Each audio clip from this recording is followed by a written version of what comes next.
Welcome to Slackin' Off with Brady Slack.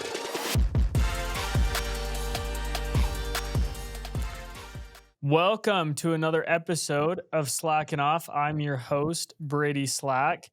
And today we're going to deep dive into real estate. I'm excited about this conversation. And my guest today, we got connected through a third party.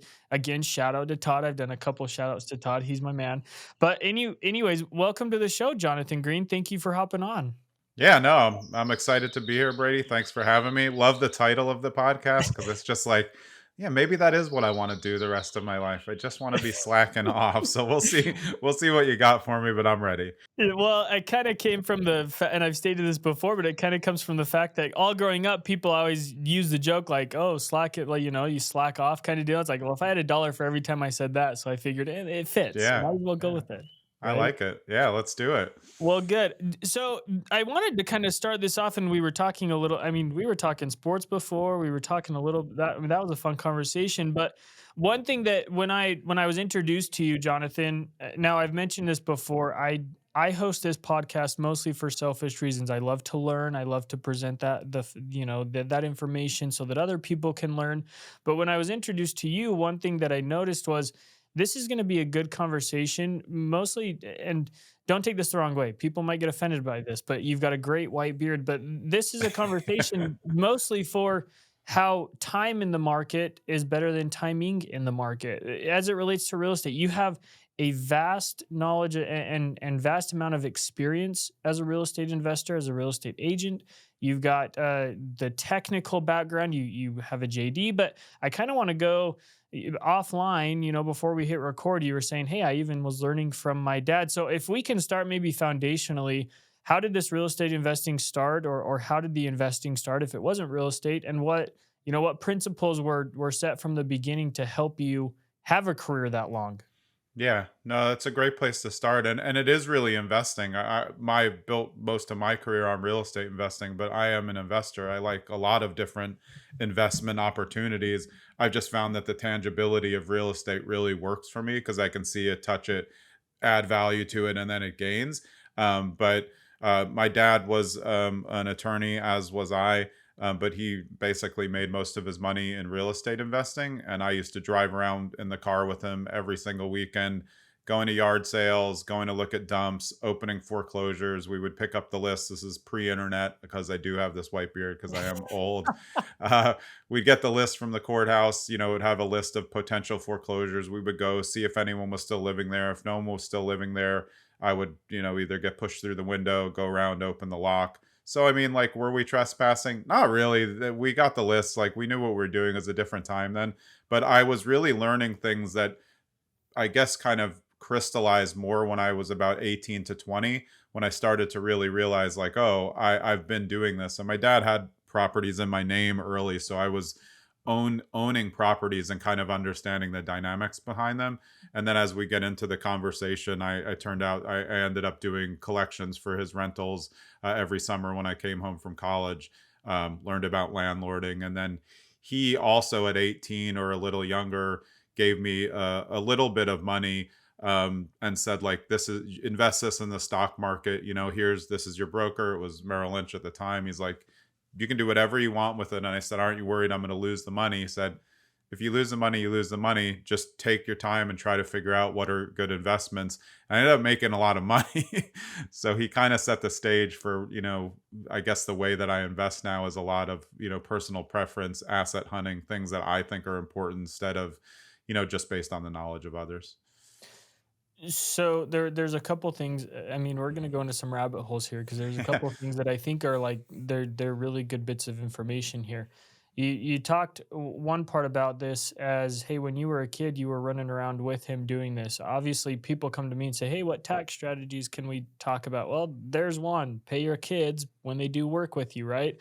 But then you also mentioned the fact that there were some properties that you had ownership in as you were graduating high school, going into college. How did that impact your ability to operate as a young adult, knowing that, hey, I have these that are maybe cash flowing and providing for my needs? What impact did that have on you? Well, I mean, I think I always acknowledge that I'm pretty fortunate to have had that opportunity. But my dad also, he came from nothing, so he was self-made and figured this out. But one thing that you don't know, which is definitely relevant, is that my dad was worked for the IRS first. He was an attorney for the IRS, and then after that, he worked for the IRS in other areas. So he became a wills and estates accountant, but he was very well versed in taxes. So I knew that when properties went into my name, that was going to be something that I had to figure out long term why. And we had a lot of interfamily trusts that he Mm. wrote that came into help us later after he passed away. We had to figure a lot of stuff out, but we knew he was protecting assets, and it helped me kind of understand that assets can be owned a lot of different ways. That okay. I mean, that changes the entire narrative of this conversation. The fact that your dad worked for the IRS, that's fantastic. Well, and we'll come back to another question I had, but the interesting part of this conversation is when you went to college, you ended up getting a BA, and then you went and got a law degree. Sounds like that kind of runs in the family, if you will, because that's coming from the dad. Why the law degree? It sounds like you were set up in a successful manner from the beginning, but you went that route anyway. Was there a preconceived notion as to why you did that, a desire, or was it just like that's how the cards fell? Yeah, I mean, I don't know. I mean, looking back, I mean, my dad was prepping me for being an investor, by letting me manage rental properties and doing collections, but I think he wanted to make sure that I had a stable career, which he got his law degree, worked for the IRS, opened his own practice, and then used his ancillary time on real estate. Never made a ton in law because he wasn't into trials. He just did wills and estates, and he did a lot of that on barter. But I think I went because at the time, a lot of my friends and I, that was just kind of what you did. You went to college and then you went to, graduate school, for something. And it's a little different now. I've treated my kids differently, but I was excited about it. My first college, I went to a business college that I was overmatched for. I went there to play basketball, and that didn't work out. And I really figured things out at my second college where I started taking classes that I enjoyed. And it just turned out a lot of them were sociology, criminal justice ones. Mm. And that kind of set the stage. And after I graduated, I was a prosecutor for 7 years and a criminal defense attorney for two. So, I enjoyed the trial aspect of it. I wasn't a great student. I was not like somebody who was on law review. I was second to last in my class in law school. And arguably, I probably one of the best trial lawyers in our class by far. But I also had volume as a prosecutor. I did 250 trials, which again, though, as you take that to real estate now, negotiations in real estate are really, I wouldn't say easy for me, but I know the science of negotiating from, negotiating like real serious, like, lifetime sentences, prison, things like that. When you get to real estate, it's a different thing. There's nobody's, life or freedom in the balance. So it allows me the freedom to negotiate different ways, but use the psychology that I learned during those 10 years to, find the leverage in deals. Did so we talk about this negotiation. Obviously, we're past college. When did you? What was the reason you left? Bec- what was the reason you left your position as an attorney, as a trial attorney, and enter back into the real estate realm? Because both, again, knowing the numbers, both pay very well, both have great opportunities for or high levels of success. But what was the reason from transferring from one to the other? Yeah, well, I was investing the whole time. It just wasn't a full-time thing. I was doing kind of what my dad did. I was, being an attorney, and my main investments, like between the time until I stopped being an attorney, it was more. I was very good at buying houses that I lived in. I've probably made the Mm. most money on my investments on houses that I lived in because I knew how to buy in areas that would appreciate. I knew how to do, smart renovations, do the right things, and pick neighborhoods that would double in value pretty quickly. So that's what I started doing. So I was always investing, and I had a bunch of properties that I was still managing with my dad all around the Northeast, and I was active in those. But I was busy. I mean, I was working 80 to 100 hours a week when I was a prosecutor. So um, I left the law because my dad passed away, and after that, I realized like he was the one who got more out of me being an attorney than I did. I love trials, but once he passed away, I was like, I'm really gonna do things that are more creative. I ended up going into the art world before real estate. I was in the art world for 6 years, but I was still real estate was a big part of that. I bought a building that became a gallery, and that was something that I was interested in moving forward. It was a hybrid of everything. So there's a kind of an overarching theme that I'm getting as you're talking about these different aspects of life growing up and your professional career. And even with the investing that you talked about when your dad gave you some money, told you to go put it with Merrill Lynch, everything's kind of come back to you've been investing in it into areas that interest you, not necessarily what other people are doing, but what interest you. Tell me a little bit about, is that just happenstance or was there a method to the madness? No, I mean, I think I was fortunate enough that my dad gave me wide freedom to learn stuff on my own. And I became much more of an active learner as an adult. But even then, once I guess I felt the confidence of having the opportunity that he trusted me with, X amount of money, that I wouldn't screw it up. And even if I did screw it up, he wouldn't be mad because I wouldn't be doing it on purpose. So the only way that I knew how to figure it out was, this again, it's pre-internet. I was like 16, so it's the 1987. I can either read the newspapers and look at the stocks, which I was doing all the time. That's kind of what I was always looking at sports box scores, so it wasn't hard for me to go to the business section and like look through data. I really liked that, but I couldn't make a decision in the beginning on what to invest in. So I started to look for things that I would ask my dad, like, is this a public company? Like, I mean, I would ask silly things like, early on, like, video game companies. I was very interested in Nintendo because it was just Nintendo then. So that was something that I was looking to right away. And these are the type of things that I started doing. And then even as when I moved to Florida to go to law school, there was a chain called Pollo Tropical. And I texted my dad. I'm like, this place is amazing. I mean, this is like the best food I've ever had. And it's like, fast casual. I'm like, what? I called my Merrill Lynch person. I'm like, was trading at like 3. And I'm like, I want to buy, like, give me like a lot of this. Like, it's going to do fine. They're like, do what they normally do with people. And we counsel you against this. You should buy, Gillette and Johnson and Johnson. And I'm like, well, that's boring. I'm not a boring person. So I was like, invest in that. And I did buy a lot of it and it went up quickly. And then I sold it and I was like, how did I just make that much money?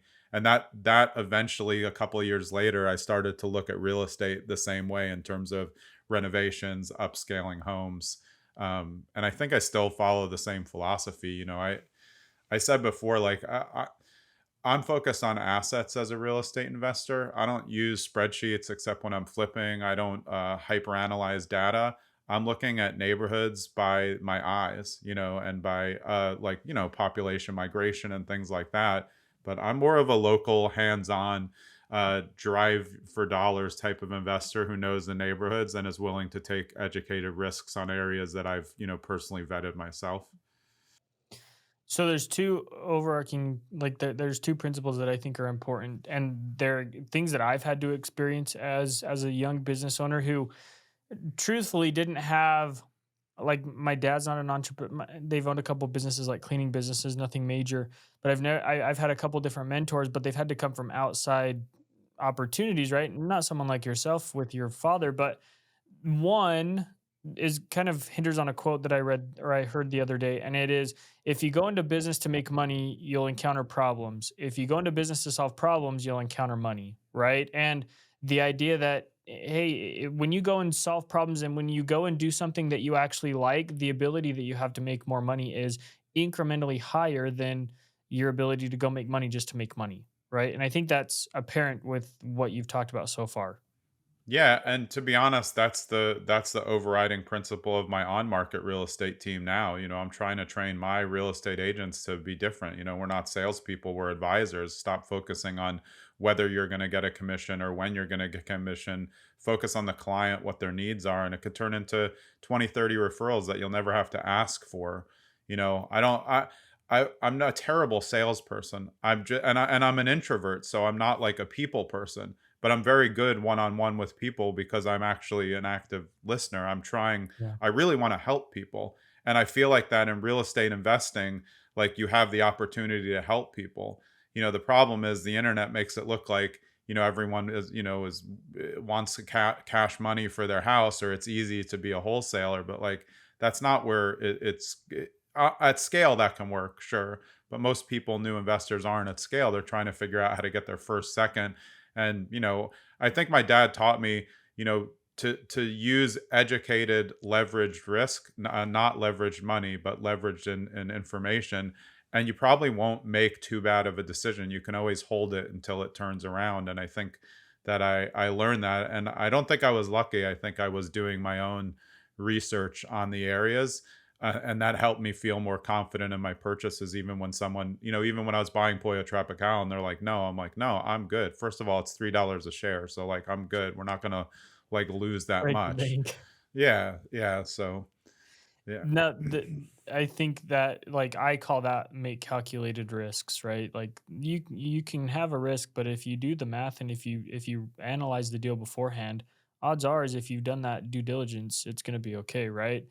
The second thing, which I talked about earlier, is you talked a little bit about, like, I think a lot of people, they overanalyze a situation and then they end up getting into a freeze Oh, position yeah. where they can't they overanalyze the deal, they analyze, and then they don't make it. Don't end up making a decision, or they overanalyze so much that they end up making the wrong decision because they've overlooked simple data. How has how has that affected both yourself and other individuals that you've worked with? What are some of the negative consequences that you've seen because of that? Yeah, I'm really glad you asked that. I talk a lot about analysis paralysis with investors. Uh, it comes from a lack of confidence every single time. No one stays in paralysis to make a decision if they're confident. They would just make the decision. So the real things that I go to is, what does it take to make a decision? And there's a lot of people that think, well, hey, cool, just read a book. You can read a book and you can listen to podcasts. Those things are exceptional. They will not create the action. What we've found with real estate investors and just with collaboration in general, it's the people to people action that makes the action happen. So when the pandemic happened, we started online Zoom meetups for real estate investors, and they went bananas. And within a short amount of time, people who were doing no deals, we probably did about 90 deals within our group just during the couple of years of the pandemic. And remember, it was hard to see properties. But what we found from talking to them now, and why they're still doing deals, is because they found other people that were just like them, that had they weren't trying to sell them anything. They were just like, hey, I got my first property. This is how I got my second. And the camaraderie and collaboration is the thing that made it easier for people to get off of that paralysis. Stop analyzing deals and get out in the field. So anybody who's in paralysis is just at their computer too much. It's always the same thing. It doesn't matter what you're analyzing, because you're just sitting on the numbers too much instead of going out. So if you just take real estate investing, for example, I was just on a call like a couple hours ago, and he was saying, like, I want to analyze 20 deals a week. Is that a good idea? I said, well, how many have you seen in person? And he says, well, Mhm. not. I'm looking at the numbers first. And I said, well, how are you going to learn anything? Those numbers are just video game. They're not even real. The sales price isn't the list price isn't real. It doesn't mean it's going to sell for that. How do you know what the value is? You have to go see it, smell it, touch it, hear it, see where the floors creak, see what's in the basement. There's a reason why most homes don't have photos of the basement, because that's where all the problems are.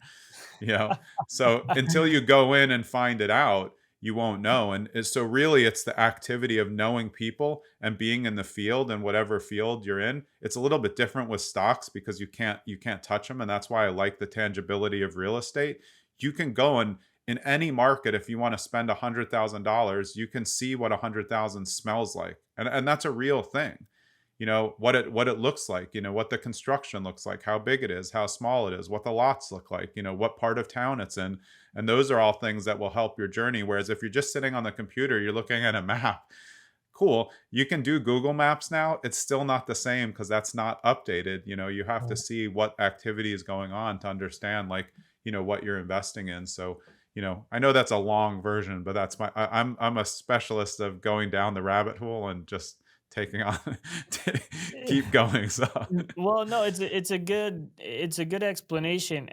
For the same reason, I am not heavily invested into the stock market or crypto, because it's hard for me to not be able to have the tangible aspect of that investment. I'm much more I am much more engaged in investing when it's my business or a business that I can be involved in, because then I can see what's going on. I can see the mechanics. I have control over, the processes that we put in place. And so I would agree with that. Again, real estate, I like to see. We owned some real estate not too long ago. We exited out of that because the appreciation was really good, and we moved some of that around. But it was fun for me to take my son to it and show him, hey, this is, this is making us money. This is what this is. We can go to it and we can look at it. So I know I appreciate that. Even though it is a rabbit hole, I appreciate that. Um, I want to kind of continue on because you mentioned the fact that, hey, you're doing a little coaching, you're talking to other investors. So you personally manage a team that's brokered by EXP of different real estate agents and investors across the country. Am I tell me a little bit more about that. What's that comprised of? Because I do Yeah. want to dive into some market questions. I want to dive into some logistical and technicalities that I know people have questions about right now. Yeah, sure. I mean, about 10 years ago, I decided to get my real estate license after investing for, 25 years. And I called my sister, who's my investing partner, on a lot of stuff in the past. And she's like, why didn't you do this a long time ago? Like, we would have saved so much money. I'm like, yeah, that makes sense. But it was because I'm not good at sales. And I thought real estate was sales. And quickly I realized it's not. So this is actually my third team, but it's definitely the one that's built more around my core values. So we run in 4 states now: New Jersey, Pennsylvania, New York, and Nevada. We were up to as many as 50 real estate agents at a time on the team. Now we're at 16 as of today. We're recording on September 15th. And the reason for that is, like, real estate agent business is hard, and business is the Yeah. key word. Most real estate agents don't treat it like a business, they treat it like a job, and they're basically half in, half out, or think that, hey, cool, now I don't have a schedule, so I'll just treat it as not having a schedule. Yeah. And that's not the way to succeed. So I've given a lot of opportunities to people, but I expect a lot, and I want to make sure, my job for running my team, which is called Streamlined Properties On-Market, to represent this is the on-market phase, because we do off-market acquisition as well. I want to make the best real estate agents. They don't need to be the highest producers or, be on $1 million listing. I just want them to service the clients the best and live at the highest ethical standards and make sure that they're putting clients' needs first. And in a like hyperbolic market like we've seen for the last 3 years, it's very, very important that real estate agents are giving the best advice, not just trying to get sales done. So, right, you mentioned the fact that you had 40 or 50 agents at one point. Now you have 16. The curiosity in me wants to know, is that just due to the fact of what the market condition is right now and how difficult it is to be an agent, or are there other factors that play into that? Yeah, no, I mean, part of it's me. I mean, I go through, whenever I'm team building, I go through times where, like, what happened was, I have a great relationship with Zillow. We're in a program where we get a ton of leads. I had to hire to catch up to those leads, so I Mhm. wasn't hiring as carefully as I should have, and I think I was straying from the core values of the team. So I was allowing more people who looked like they could do production, and just kind of letting them do it. Gotcha. I've released or fired many, many people in the last 6 months that were either friends of mine, pretty decent producers across the scale of real estate, but for one reason or another, it wasn't going to be a long-term fit, or they didn't have both feet in. And I decided at some point that moving forward, I really need a full buy-in. Um, and it's kind of hard to be in a business where people, they're getting something from you, but you don't know if they're bought in for you.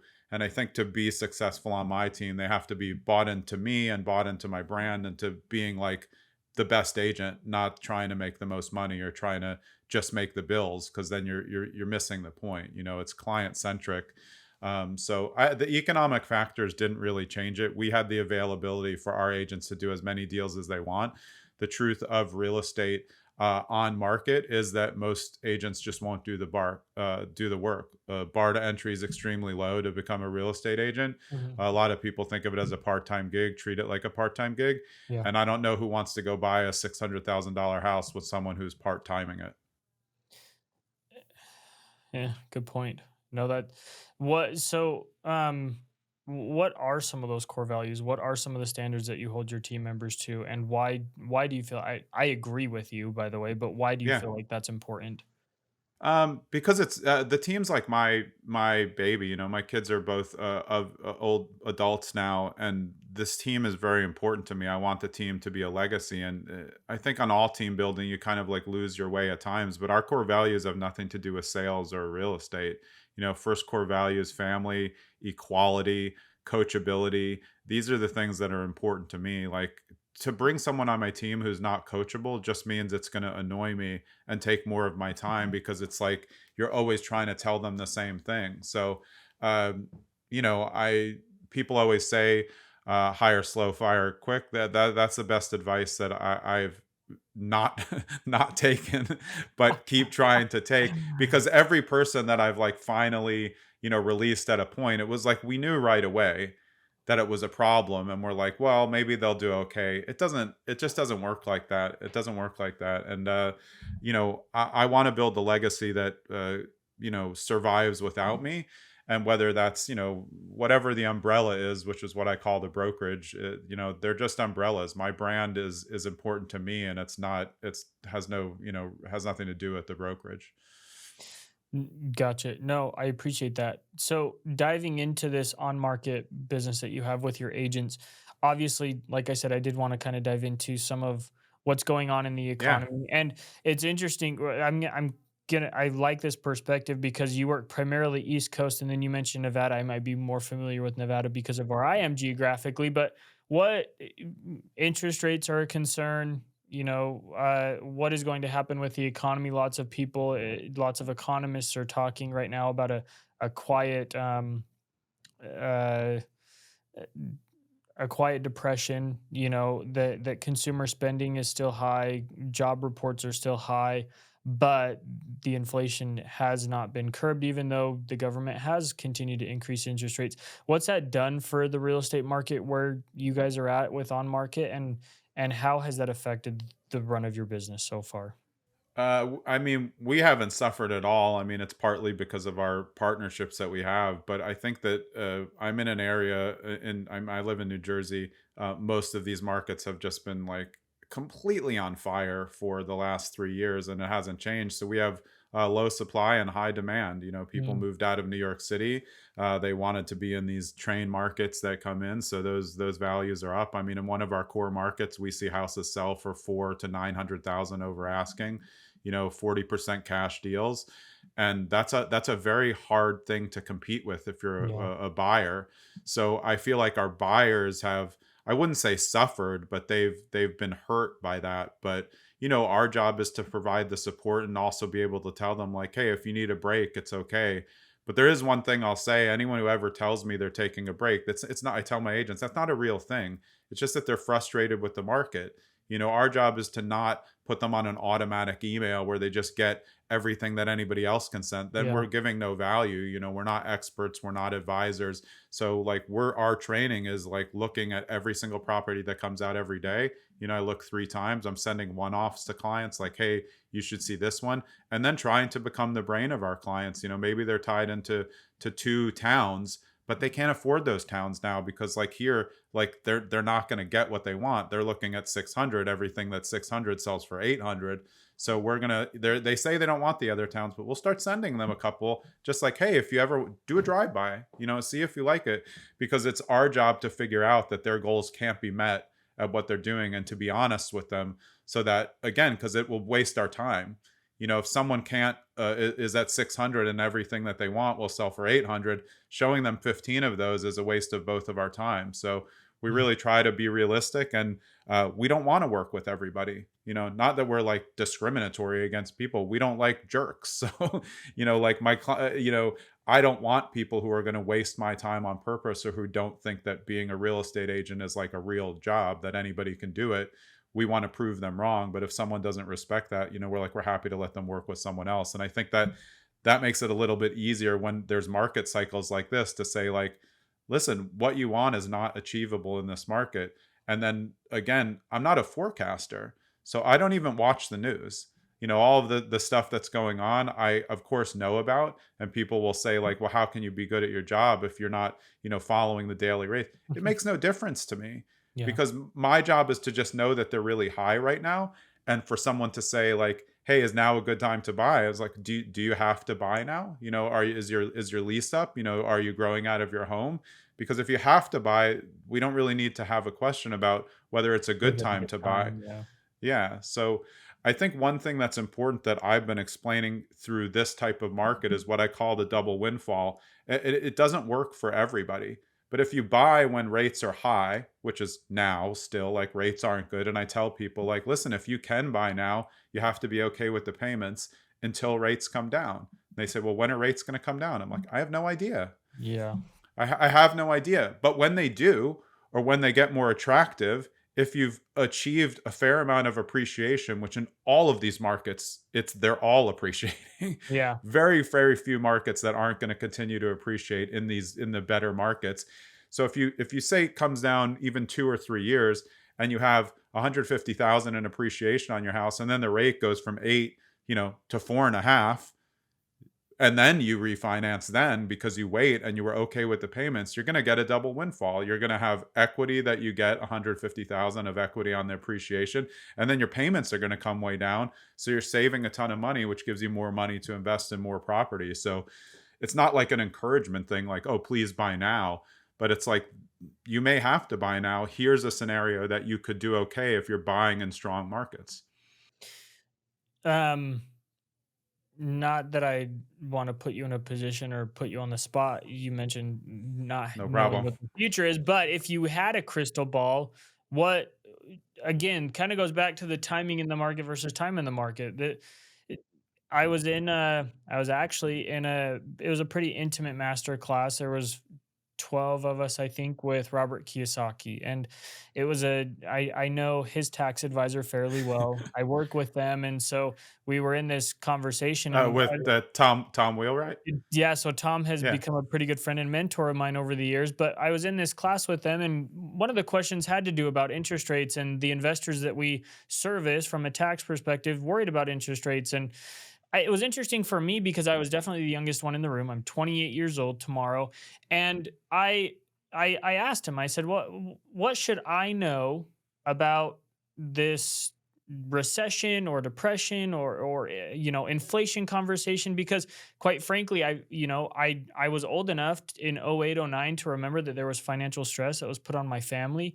Luckily, we did okay through that. We got by. At least I was aware that we didn't suffer too bad, but coming back to you, what based on what's happened in the past that you've gone through as an investor, if you had to foresee or guess or make a suggestion on what might happen and how investors can position themselves right now to get through whatever might be coming if something does happen, Yeah. No, I think it's a good question. And again, I can only prognosticate based on my knowledge, but I've been through a lot Sure. of economic cycles by now. And I've always acted the same.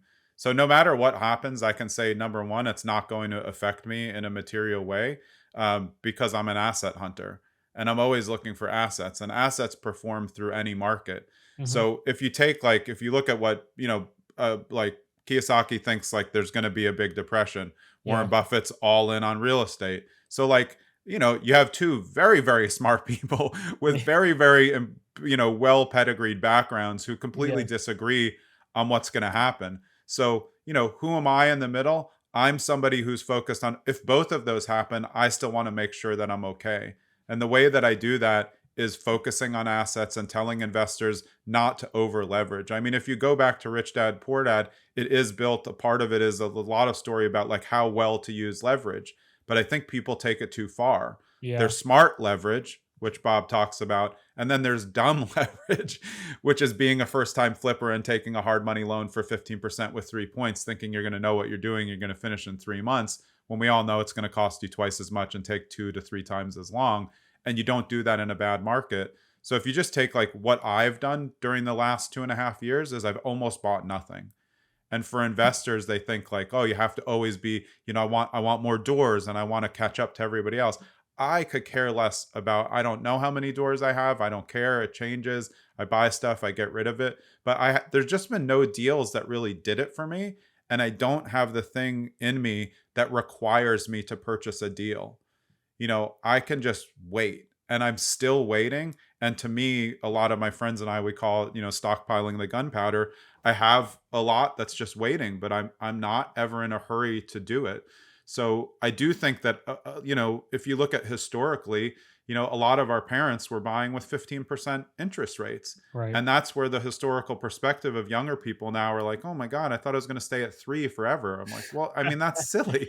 Yeah. That doesn't work. So do I want to purchase things at 8%? I mean, not really, but Not if I compared to find 3 or 4. right, but that's exactly it. Yeah. But that's cyclical. So to me, the rate doesn't matter. But I can say that because I don't have to worry about like what the payments are if I'm looking at a specific investment. Like I know what I can afford or what I'm willing to pay. I think it's really hard for first time buyers because Yes. those payments are important. So if I'm a first time buyer and I'm trying right now in the market and I can't win, but I only want to be in one neighborhood, like your options are really limited. You either keep trying or you change neighborhoods. And if you have to rent another year, I don't think that renting is a bad thing. Mm-mm. I used to think of it as like, oh, if you're renting, you're throwing money away. That's not a great way to think. Because what I did is I lived in a house in Montclair for 6 years with my kids. They were both in high school at the time. When we went to sell the house, and then I backflip the house, which is I live in it and then I flip it after we leave, and we got a rental a couple towns over for 2 years because I didn't know, I didn't know if they were going to go to college or where they were going to go. So I was like, why pin myself down? So Mhm. I rented for 2 years, and it was a very, very smart move.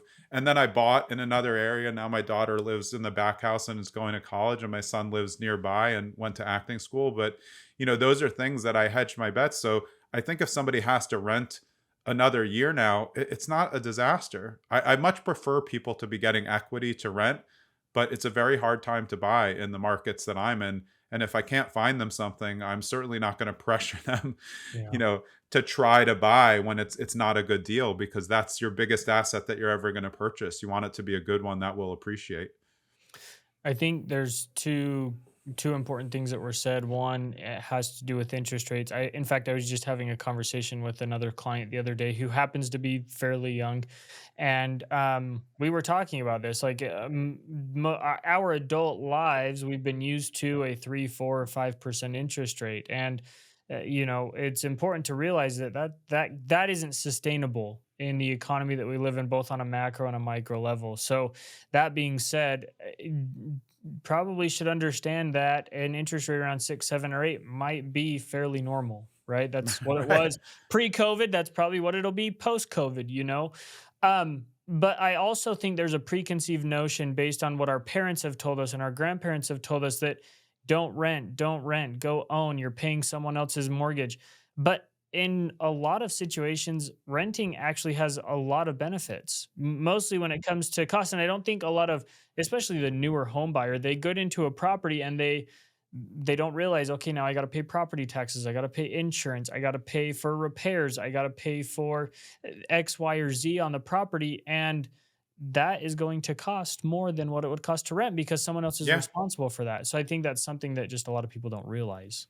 Yeah, I mean, look, there's an investor. I think his name is Jason Lee. I'm not 100% sure on that, but I was watching a video that I completely agree with, and he was saying like, listen, in my market, I can rent $1 million house for like 4 grand a month. That's like that's a win because my Yeah. payments will be like 6,900 or seven Yep. thousand.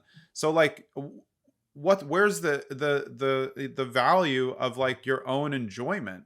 So Yeah. like enjoyment is one thing that I love about houses. It's why I like to buy, and sometimes I backflip or sometimes I flip. But like people forget you get the enjoyment out of the house. So for all the Mhm. people who want a house hack, like I'm all for house hacking. I like it, but like you're not going to be living in a big place because you're living in half of a duplex Mhm. usually. And the way to make the most money on that is to live in the smallest unit or try to get a 2+1 where you can live in the basement, but that's not fancy and you're not going to have the same enjoyment. So you have Yeah. to decide which is more important. And as if you're like, a growing couple or a growing family of any kind, you have to all agree together. Like we also want some enjoyment. And sometimes like the 2 years that I lived in that rental, that place was perfect because I had two teenagers And there was the upstairs room had its own bathroom. I had the middle floor, own full bathroom, and my son was in the basement, own full bathroom. So they started to get that kind of autonomy that's not an option in your standard colonial house. And, that's why I have a house with an ADU in the back where my daughter lives, because that's alternative thinking, but also it's Mhm. helping my kids get, a little bit of freedom without, having to move, and living on their own.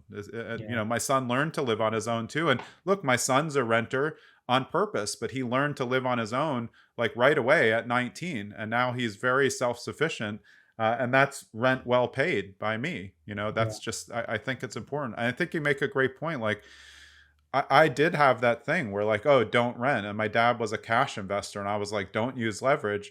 So I was Mhm. scared of leverage for years. And then when I got divorced like 18 years ago, like I mean, I had to use leverage when I started to Yeah. figure things out. And now I don't love leverage, but I understand it, but not as well as I should. And from your, for what you do, like I don't understand taxes as well as I should. And that's part of it at this age. It's like, okay, now I really have to start to focus on the things where I can make my money make more by being smarter, which I haven't Mhm. always done. So we talk about a little bit about leverage. When you are talking with your off-market group or in a coaching situation or with other investors, are there certain levels of leverage where certain people have certain metrics where, hey, I'm not going to leverage myself more than 60% on asset, or like, do you have certain thresholds that you set for yourself or your investors, or is it case by case? Yeah, case by case, just because I'm always 100% on the asset. I mean, that's one thing that like people can take from this is that asset hunting is the thing. Like if I see an asset, like if you know that the property is worth something, what you have to do to get it is less relevant than it would be if you're not sure about the property. And when you're Right. over analyzing the rate, it's usually because like you're not that sure about the property. If you're sure, like you have to get it. So if I want something to flip and my only options are, I have a asset-based line of credit with the company. I look at that, what's the rate? Okay, that's fine. I need to get this property.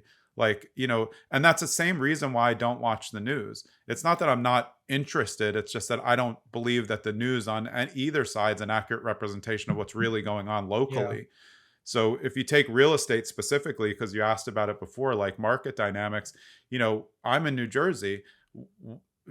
The national news about real estate doesn't affect me and someone in, Cedar Rapids, Iowa, or Omaha, Nebraska, or Los Angeles. They're all completely different real estate Yeah. markets. So to watch national news on real estate, like home prices are going down, I'm like, I mean, I Where? just watched someone, yeah, 900,000 over asking for cash. Like we're good. So you have Yeah. to, real estate to me is always a local market. And that's why I think it's hard, for people to like watch the news and make a decision or even decide like, oh, rates are high. Well, historically, they're not. Yeah. When you talk about asset hunting, as I gather it, you're really like a deal's a deal, and I'm just trying to find the deal. What now specifically? Are we talking appreciation? Are we talking cash flow? Or again, is it just asset hunting and whatever's going to make sense based on where I'm at? That's what I'm want. That's what I want. Yeah, so I know what you were saying to me with a deal. A deal's a deal, but I just want to clarify that for other people out there, because the exact subset of investors that I don't work with are the ones who tell me like, "Well, find me a good deal anywhere," Yeah. because that's a rabbit hole for me that I can't do. For me, it's like it's specific to areas. Okay. I like Main Street mixed use commercial. It's just really interesting to me because Main Streets have just gone down during the pandemic. There's a lot of openings, at least we're in a lot of towns where I am in New Jersey. So I look for assets in those subsets. So I work much better saying like, these are the three towns that I'm really interested in. And then I just look at everything in there. I look at single family houses, multifamily houses, apartment buildings, mixed use, commercial. I don't care. Short term rental opportunities, whatever's there, I want to be interested in that town. And I think the more that you do that, the more you give yourself opportunities. Some of the best investors practice what I call clustering, which is just buying a bunch of properties either themselves or with friends, like within a couple blocks radius. The reason why that's so important is because you can create comps for each other. So if you buy 10 properties on a block and you're going to rent long-term rent 5 of them and you flip 5 of them, you flip 5 and then you just increase the value of the other properties as long as they're similar subsets. And there's nothing illegal about it. It's actually just smart business. You're helping yourself. You can even buy properties high that will increase the area. You have to figure it out. I have friends who have, hundreds of properties in an area, and they're not manipulating anything. They're just doing a good job on one property. And then when that goes up, then the value of the block goes up. The other ones go up. Yeah. So it's really, to me, like, just take Philadelphia, for example. Philadelphia is one of the most block by block real estate markets ever. If you don't understand what happens on each block and where the changeover is in terms of value, you could lose a lot of money. But if Mm, you know the blocks, you can make a lot of money. But say somebody's just like, hey, I want to invest in Philadelphia. And somebody says, hey, this looks good. It's 50,000. And that 50,000 can get you a lot of different things in Philadelphia. And we found that out, by having a lot of investors go there. And that's where, again, like this thing that we're talking about, that we've talked about a few times, it's national versus local for me. And it's theory versus, asset. Do you want to be an investor? Do you want to invest in something that you can see so you don't get stuck in that analysis paralysis, which is number based? Let me just cycle through stuff and let me take, data from Zillow, put it into this spreadsheet and calculate it. Oh, look, none of them work. Well, no kidding. Nothing's going to work if you're trying to do an FHA house hack right now. Like, the numbers just aren't going to work. That's why you have to be looking ahead of that and seeing where you're going to, maybe in 1 year, it is going to work. What if you could go back in time, 30 years old, what's one thing you do different, or would you do anything different? Yeah, for sure. I don't think my dad was much better at setting up stuff for me and my sister than I am at doing it. And I think part of it is because, like, I lost my mom when I was 20, I lost my dad at 33. And it's like, I just like, I was just trying to be like the best parent that I could Mm, be, but I don't think, like, financially I've done the best job. Like, certainly not what my dad did. I probably owned like 50 properties before I was 18, wow. and a lot of those I was able to go to see. We knew the people who worked there. Um, and I don't know that I've done as good a job of that. So I think, really, obviously you're a tax professional. I think planning is more Yeah. important. I've gotten a lot of stuff, like, better done in the past, but, like, yeah, if you just look at that, I haven't been as good. And in 2008, when the market crashed, I just got scared of everything. I was like, I don't want to lose my kids' future money by being dumb. So I just held cash. Both my sister and I just, like, literally just had stuff in the bank because we're like, we don't want to lose this money. That was stupid, you Mm, know. So I think I didn't start reading and being like a real active obsessive learner until probably about, like, maybe about 10 years ago. I'm okay. 52 now, and when I got to my 40s, I was like, I'm going to learn everything. I've, like, watched literally every master class. I read, like, 60, 70, 80 books a year, and it's nonstop for me because that's what's going to help me do it. But just like we said, I still need to put that into action. So for me, it's all about my kids, about what I would do. When I was 30, I had my son was born when he's 52. He like 32. So I was right before that. I would have been pre-planning better for that. I did have college funds for both, but, like, I did dumb things. Like, I set up the college funds, put a bunch of money in, and then never contributed, Mm. you know, because, like, life is busy. And, Yeah. this is, this relevant to your listeners. The one thing that I found is, like, you need experts in every area. Mm, I don't need to do these. My dad did all this stuff himself because he was a CP. He could do all that stuff himself. He did his own taxes. But, like, I don't want to do that. I really yeah. practice who, not how. I want to have the best at everything working for me. And I'm very happy to pay experts to do the best job for me. Social media makes it a little harder because it looks like everybody's good at everything. Yeah. But, I think you can learn a lot from podcasts and then doing those, one-on-one interviews yourself and saying, like, yeah, is this person really going to help me, you know, make more money, or, plan for my kids' future, save me in taxes, help me make good investments. I call it financial porn Yeah. online. That's Yeah. really that's really what it I is. mean, yeah, that's all out there, and I Yeah. think, for the younger people, it's hard not to look at the shiny objects and have that FOMO. I'm fortunate. I just never cared about that because my dad wasn't like that. My dad was somebody who was self-made, made himself a very good amount of money, and he just liked houses and cars, but nobody knew any of that. He like dress. He got his clothes at Caldor. He just didn't care. He wore tennis shorts and like a tank top every day, and he practiced like the millionaire next door philosophy, which I think I probably practice too. I Nobody knows what I do, what I have, unless they actually know me, and they probably barely know anything about that because I'm just busy doing what I want to do. But I Yeah. think one thing to go back on, which is relevant to what we're talking about, is when you meet those other investors, then you start to realize, like, wait, that guy over there in the gym shorts, he owns 19 properties. Yeah, because not everyone who owns 50 properties is driving a Lamborghini. Probably none of them are, because that's not a good spend, and they don't need to have a Lamborghini. That's social media. Yeah. No, that's true. So, as we kind of wrap up here, Jonathan, tell us a little bit about how people can work with. You're a certified coach. You're a JD. You own you're brokered by EXP, but you have a great team. You do some advising as far as investing goes. How can people get a hold of you for the right things? I mean, you do it all, Jonathan. You host a podcast. How can people get a hold of you, and for what should people be getting a hold of you for? Yeah, and so to be honest, I'm hard to get a hold of, but on purpose, because that's part of the thing. I'm not You can find me easily. Yeah. Instagram is a great place to just see what I do. That's Trust Green with an E at the end. And then my hub site is trustgreen.com with an E at the end. That's like a good overview on like all the stuff I do. It Yeah. links to the coaching platform, it links to my team, which is Streamlined Properties. And my podcast, which you're coming on soon, is Yeah. Zen and the Art of Real Estate Investing, which I've had Tom Wheelwright on, by the way. Oh, very Um, nice.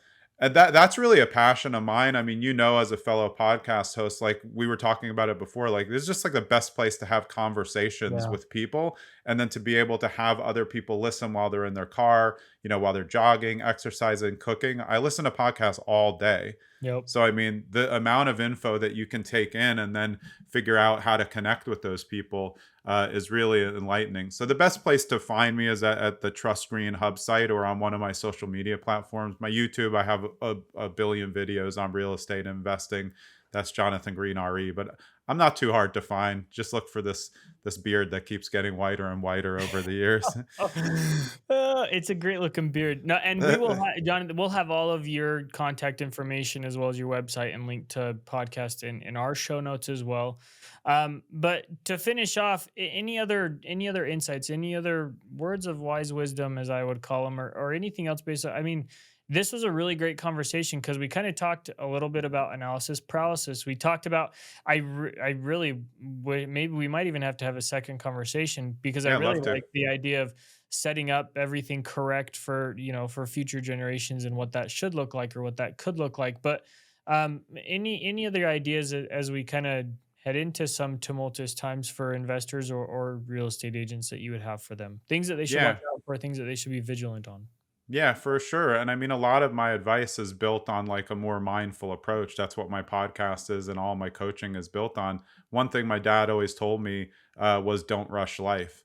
And I think Mhm. if you look at the proliferation of social media, everybody's trying to like clamoring to go faster, get more doors. Yeah. I'm the only real, I mean, no, actually, my friends are like this too. But like, I've never gone on a podcast and said how many doors I have because I honestly don't know. It's not that it's so many that I can't count. It's just that I don't care to count up. Yeah. It makes no difference to me. So I think, don't rush life was always important to me. My dad would say it all started when I was driving and I was learning how to drive and I'd like pass a turn that I was supposed to make and I'd like start cursing in the car. And he's like, what are you so Who worried cares? There's about? another turn up here. Exactly. Go up and turn around. What are you in such a rush for? Like, I think that I've rushed through parts of my life Mm, to get somewhere else. And now, since, from 40 to 52, has been much, much more present, much more appreciating, like mindful, watching the grass grow, taking walks, things that I'm not going to say they solve, mental health like other people. Oh, just take a walk, you'll be fine. That's absolutely not it. But it gives me a lot more clarity to meditate and do these things. And I think, I think social media is okay. There's a lot of stuff that I see on TikTok that I find enjoyable. yeah. But I think you really have to do your education and due diligence on everything, just like people would tell you if you're looking for real estate syndications. it's due diligence on the operator. If you're looking on social media and you see something cool like a coaching program or something about real estate that you want to get invested in, make sure you do the due diligence on the person. Just because there's a Ferrari in the driveway doesn't mean that it's owned or it's not leased or it's relevant. It could be somebody else's. And is that really your goal? Is your goal to drive around in a Ferrari, or is it to create generational wealth, passive income, and freedom? It's always about freedom. Why do people want money? They want money so it can create more freedom. But can you also like help people along the way? That's a win-win. I think that my life has changed to be looking for more win-wins. And the more that everybody does that, the better life will feel. I appreciate that. I mostly just because, again, like I said, as a younger individual who is busy in the day to day life, 2 kids under 3 or 3 and under, it's like it does That's get busy. busy. Yeah, and I do catch myself sometimes like going and going and going and needing to slow down. So I'll take that as my thought for the day, but I appreciate that, Jonathan. Yeah. Again, for those who are listening, we will have all of Jonathan's contact information, links to his podcast in the show notes. And I do want to just say again one more time, thank you, Jonathan. We are show swapping here in the next little Yeah. bit. I'm excited for the conversation we'll have on your show. Yeah, me Um, too. but again, thank you for coming on, Jonathan. I appreciate it. Yeah, Brady, I really appreciate it. It was a pleasure to be here. Thanks so much. You're welcome. For those listening, again, we love it when you give us some comments, when you subscribe, go to YouTube, check out the show notes of this video. Let us know how we can improve. But for those listening, keep on slacking off. Thanks for listening.